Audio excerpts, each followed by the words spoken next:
I'm very delighted and honored to introduce our keynote speaker, Mr. Fred Swaniker.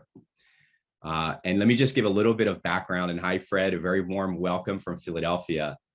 Fred Swaniker is on a mission to bring better leadership to Africa and the world.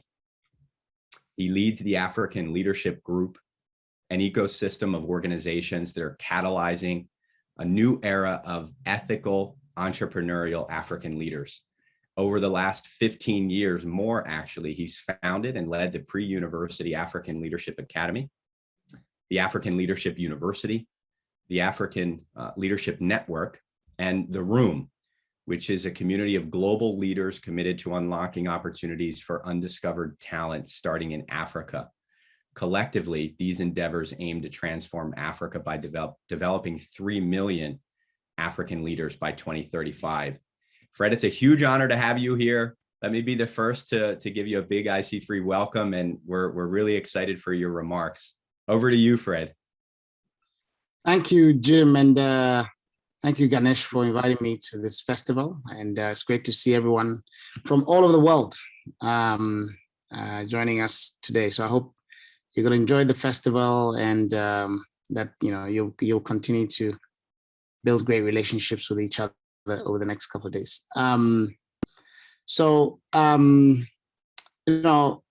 Firstly, I also want to say just how important the roles that all of you play are, and how much esteem and respect I have for the field of counseling in high schools and universities in general. Now, I remember when I was in high school in Zimbabwe. So I'm originally from Ghana, but I grew up all across Africa. I lived in Gambia for a few years, and then Botswana for a few years, and ended up in Zimbabwe for the end of my high school career.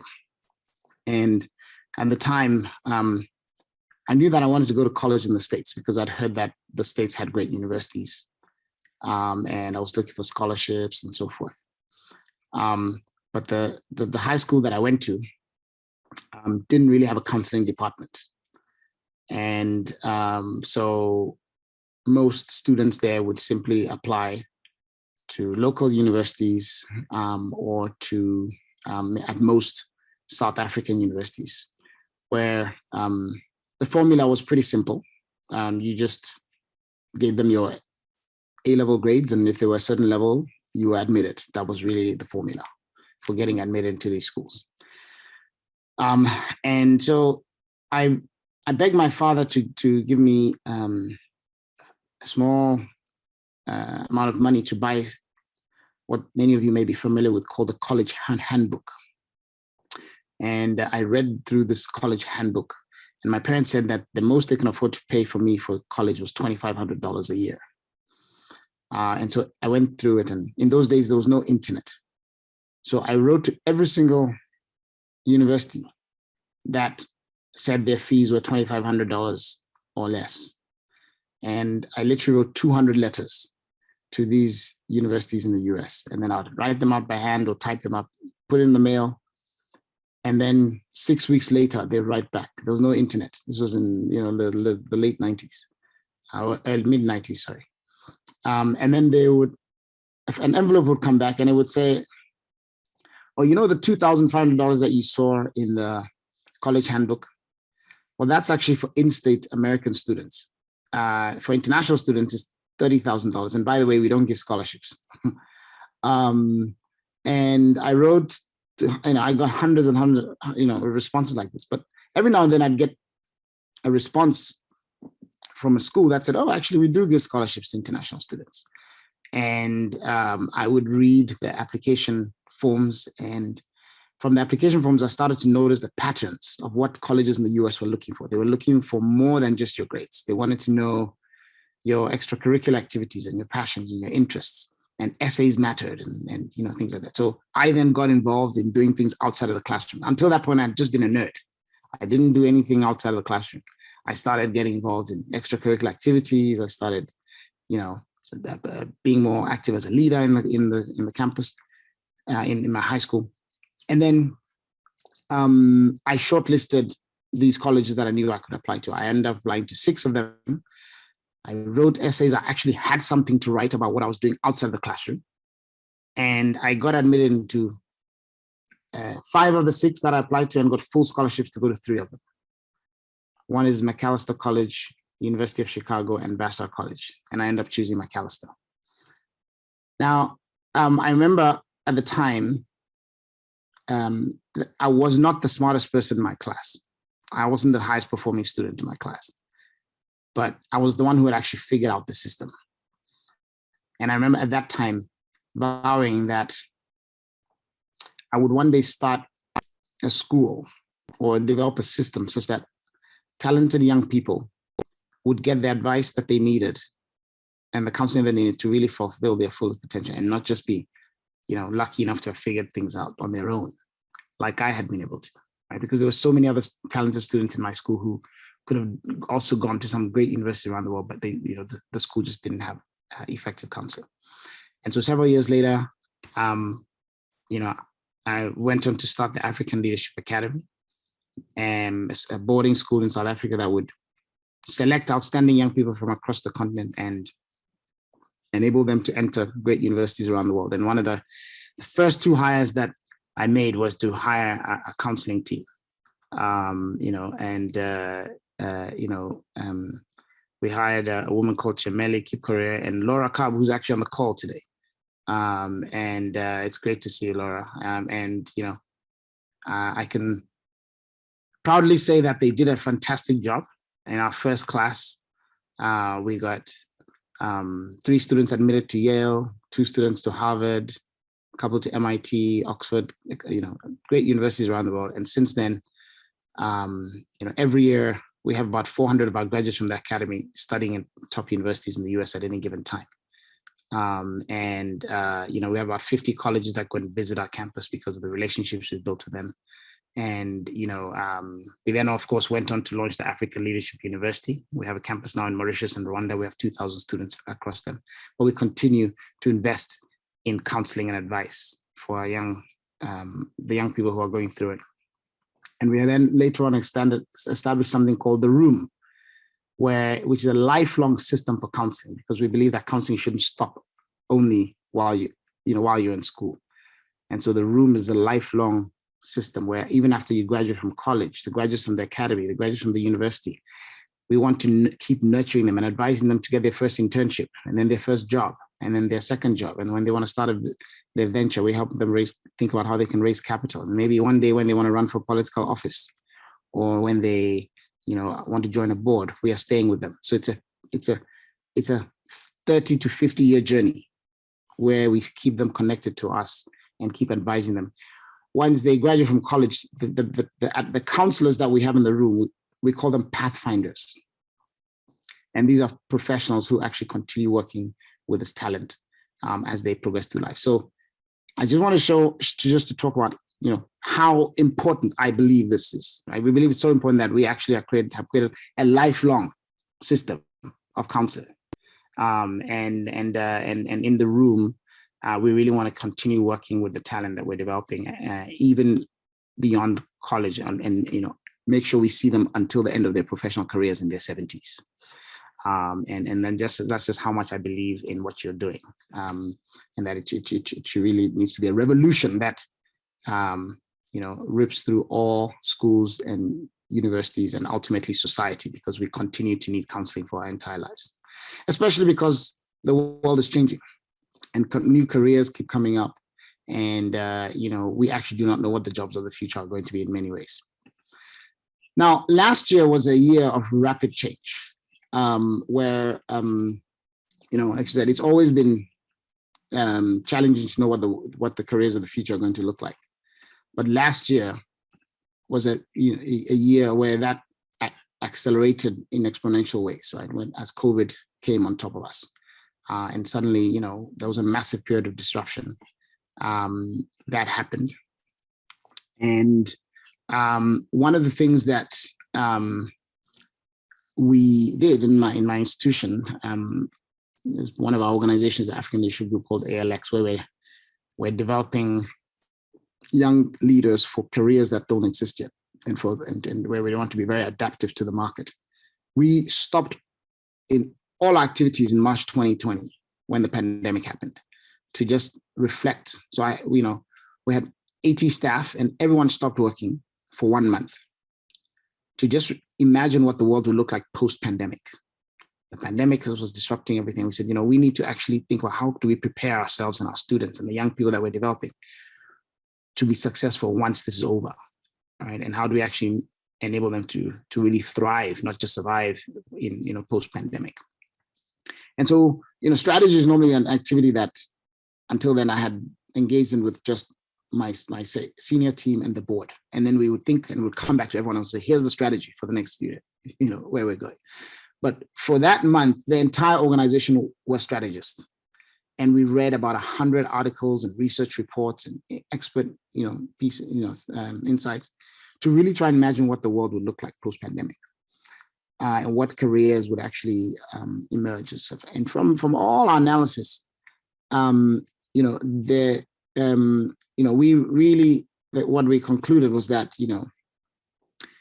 post-pandemic, what had been emerging called the fourth industrial revolution was truly going to accelerate, right? Where we were going to see a massive wave of disruption and a lot of it driven by technology, right?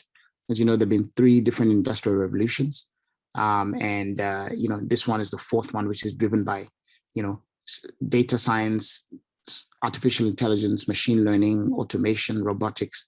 This is really the world that we live in right now, and we conclude that this is going to really accelerate it with this disruption. So ultimately, we form the view that those who are going to be successful in careers in the next couple of decades are going to be those who are going to fall into 3 broad buckets. One is technology. We realized that the world is going to continue to become much more digitized post-pandemic. We saw how we all of a sudden had to move online and all of the ways of working and education and healthcare and everything. And we realized that this is going to really accelerate post-pandemic. The second thing that we also came to believe is that, or that our insights and research showed us, is that there were going to be a global economic recession, especially in emerging markets. And as a result, a lot of jobs were going to be lost. And therefore, we also needed to actually develop young people who would not be looking to get a job from somewhere else, but who would actually create their own jobs, right? People who would actually become, drivers of their own destiny, and as entrepreneurs. And the third thing that we realized that aside from technology careers and entrepreneurship, we actually don't know what the jobs of the future are going to be. And therefore, what we need is what we call the adaptable workforce, which are young people who are not specialists in anything, but rather what they have been able to do is they've learned how to learn and they've learned how to solve problems so that they can continuously adapt as the world changes and evolve into the skills that are needed to us. So what they need are critical thinking skills, communication skills, leadership skills, entrepreneurship skills, ability to communicate properly, to analyze data and use it to make decisions, manage projects. These are generalist skills, which will always be in fashion. So even as the world changes and new careers emerge, you can quickly learn and adapt yourself. Your most important competency is that you're a lifelong learner and you're a problem solver. And that we believe will actually always be in fashion. And so this is really what was a foundational insight to the work that we are doing now over the next decade as we begin to train millions of leaders and continue to advise them about where they should go and how they should apply their talents. And I thought you might find this helpful as you think about the work that you're doing to advise young people about the careers of the future. Now, what do we mean by technology? These are some of the roles that we are seeing massive need for, right? Full stack software engineering. So for example, right now we are training 2,000 full stack software engineers through our ALX initiative across Africa. And next year we want to take that to about 20,000 because we're seeing an insatiable demand for software engineers. I'm right now speaking to you from Las Vegas, where I'm attending a convention being run by Amazon Web Services. And it's remarkable seeing, there are about 30,000 people here in different forms of, who are all in the technology field. And everywhere I go, they are talking about how they just cannot find enough talent. There's a shortage of 29 million people to work in cloud computing and 3 million people for cybersecurity, and Salesforce says that they need about 3 million developers in the next 5 years. They're talking about millions, 50 to 100 million jobs that is needed in technology in all these different fields, right? UX UI designers, machine learning specialists, product managers, data scientists, digital sales, financial analysts, because it feels like accounting, for example, are being automated. Computers can pull together income statements and balance sheets and cash flow statements. So what you need are people who can actually, and the accounting field, for example, is one that is very good at telling you about what's happened in the past, but can't tell you about what's going to happen in the future. And so business intelligence and financial analysts are actually able to do financial modeling. They can apply data science and data visualization to finance and be able to advise people where to go. So these are some of the careers, and when you think about it, what this fourth industrial revolution is ushering in, and technology is going to be a huge area. So one thing I would advise you is to advise your young people to go into these areas, right? In the 60s, you recall that movie, The Graduate, it was plastics. Today, it's technology, right? This is really where you need to go if you want to be highly employable. And then the other thing that we have always believed in the African Leadership Group is that to build a career, you need to really step out of the classroom. Right? Research shows that from the Center of Creative Leadership, for example, they analyzed the careers of great leaders and tried to attribute how they had developed them. The great leaders attributed their skill development to only 10% in the classroom. They felt that only 10% of their skills were developed in the classroom. 20% came from developmental relationships with their mentors and peers and coaches. And 70% came from experience, right? Simply put, we learn best by doing. Yet today, most education focuses only on this 10%. And so we are unlocking 10% of human potential and unlocking 10% of the ability of people to compete in this new world that we live in. I sit on the board of Waterloo University. I'm on the advisory board, and they have one of the largest co-op programs where, as you know, they send about 30,000 of their students every year into internships. And it's just amazing seeing the innovation that comes out of that university and the high rates of employment that come out of there, because they really believe in taking you outside the classroom. So at the African Leadership University, we recently made the decision to, essentially cancel all our degree programs and focus only on one thing, which is where instead of giving our students a menu of academic disciplines, Bachelor of Arts in History, Bachelor of Science in Chemistry, and so forth, we give them a menu of grand challenges facing Africa, big problems like healthcare, climate change, governance, youth unemployment, and great opportunities, things like agriculture, tourism, the empowerment of women, the arts, and so forth. And we ask our students not to declare a major, but to declare a mission, where we say, pick one of these challenges that you want to work on, and then curate your learning experience around it, where you teach yourself with all the knowledge and information that's available today, but more importantly, you do things. You go out into the field, you shadow professionals, you go to conferences, you do projects, you go to do internships. You don't sit in the classroom.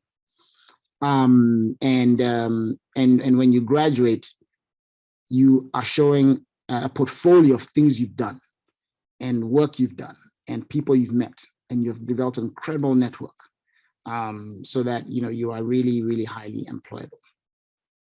And this is, again, something that I would highly encourage you to advise your students with. We need to get young people outside of the classroom. We are doing them a massive disservice by keeping them in the classroom. This is not where they will learn. They need to be spending most of the time outside the classroom. And we're very excited to be really, making this a centerpiece of how we're scaling African Leadership University, learning by doing. And the final thing I'll talk about is just this statistic. 75% of jobs are never advertised. This is a huge, huge, huge thing that people do not understand about how work is created. There's thousands of research papers that show this, in the US, Europe. This statistic holds remarkably in different societies. We have recently been testing the validity of this number by doing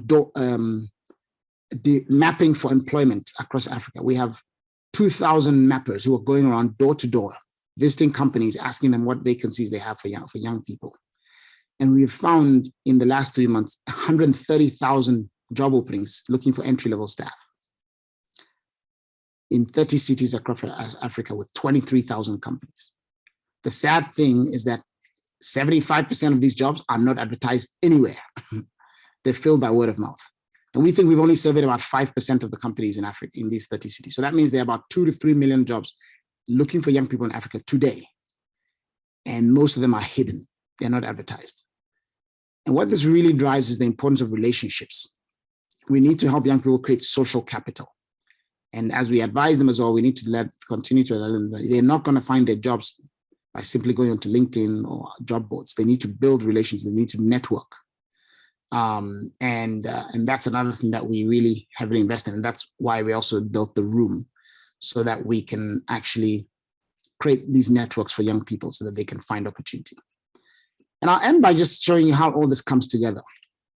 There's a young woman called Firdaus H. Salim, who I recently noticed was following some of my postings on LinkedIn. So I thought, who's this woman? And I just started looking at her profile, and I realized she was actually a student at one of the entities in the African Leadership Group. She was attending ALX, studying to be a full stack software engineer. And what's remarkable about this woman, she embodies a lot of the things that I've just been talking about. She comes from a tiny village in the outskirts of Mombasa, in Kenya, where she lives with her family, and her mother is completely illiterate, and her dad only finished primary school, and no one in her family has ever been to any form of tertiary education. Before the pandemic, that would have been the end of her story. She's 21 years old, and she would have finished high school, and she's very far from any university. But because we were forced to become a digital organization ourselves, we're now doing a lot of our training online. She was able to enroll in our full stack software engineering program, and she was actually, going through a program. Now, we designed this program exactly in line with the 10-20-70 rule. 10% in the classroom, 20% peers and mentors and coaches, and 70% learning by doing. So what fascinated me was that she was describing her learning process in her LinkedIn profile, and it was almost like she was speaking my vision back to me. Right? She was describing how she spends time learning to code by herself, and she works on projects with her peers, and learns from her peers and everything. And she spends 100 hours a week coding and building software by but not theoretically, very practically, as she's doing. She described to me how her mother doesn't understand why she sits in front of the computer all the time, but her dad knows why she needs electricity. And this woman asked me how many books I've read in the last year, and I said, well, I've read 12 books, and I was very proud of myself. I said, how many books have you read? She said, I've read 58 books just this year alone. And she went on to tell me how, which were in leadership, which were in fiction, and so forth. And remarkably, she also has written her own book. Remember, Learning by Doing. She talked about how she just published her own book using all the digital tools that are available today. She then went on to share with me as the final thing in our conversation, this poem that she had written, which she entitled "Do Hard Things." And I can tell you that this young woman is as impressive as any person I've ever met from Stanford, Harvard, Oxford, Yale, MIT. And she's becoming a full stack software engineer today because of this, and really leaning into this fourth industrial revolution, new careers that are available. After I shared the article about her in my LinkedIn, remember the power of networks. Within 2 days, she had about 10 job offers. And now she's on her way to do an internship at Google in Paris next summer. And this is the power of of opportunity that exists in today's world if we apply some of these principles that I just talked about. A young woman, who's going from being, before she probably would have been lost, maybe married early, and now she's going to be a full stack software engineer working for one of the top technology companies in the world. Imagine how transformative this could be. So thank you again for having me here today, and I wish you the very best for the rest of this festival. And again, please continue doing the work that you're doing. It's really critical for the world.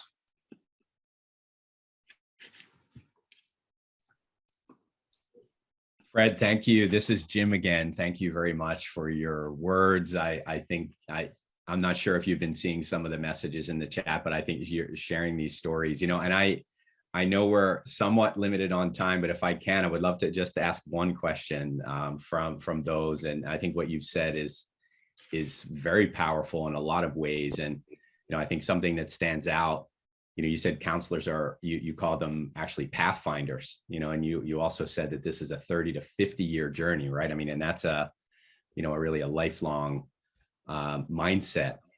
The question that I want to bring from one of our colleagues is, when you're thinking about those ideas, what's the biggest challenge that you see in perhaps getting to that mindset of, mission, not career, and, lifelong as opposed to, 3 or 4 years? Yeah, I think that the biggest challenge is really with that mind, getting people to really think in that way, is just the short-term nature of the world today. One of the downsides of technology is that it makes things look much easier and faster than they are. So, you'll see a story of someone on Instagram, and they started a company yesterday, and then they sold it for $2 billion, and their lives are set, and everyone thinks that that's the way the world works.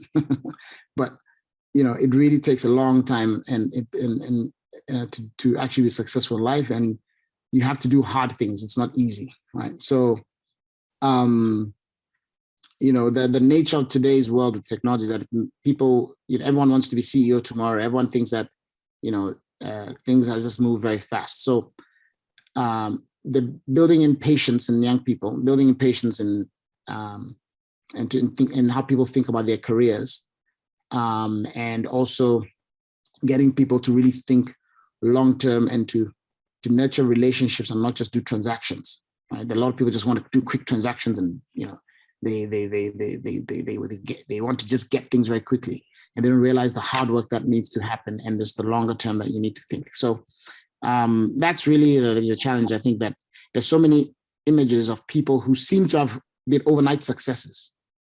Yes, there's instant gratification, but in reality, that does happen, but it's still 0.5% of the time. And I think that the internet and technology makes it think that everyone is actually doing that, which is not the case. And so that's one of the biggest challenges that I find. Well, Fred, thank you. It means a lot to all of us across the IC3 community and those that are here. I can see Laura has just posted a message. Laura, it's great to have you here also with Fred. And, I think we're going to enjoy these next 2 days. And Fred, thank you from the bottom of our hearts for being here with us. I think you've given us a lot of food for thought and inspiration for these next 2 days. And we're wishing you all the best. And I know we'll have, I hope, lots of chances to support each other in the work that we're all doing with students, and all the best at the conference in Las Vegas as well. Thank you, Fred. Thank you very much. All the best. Thank you so much.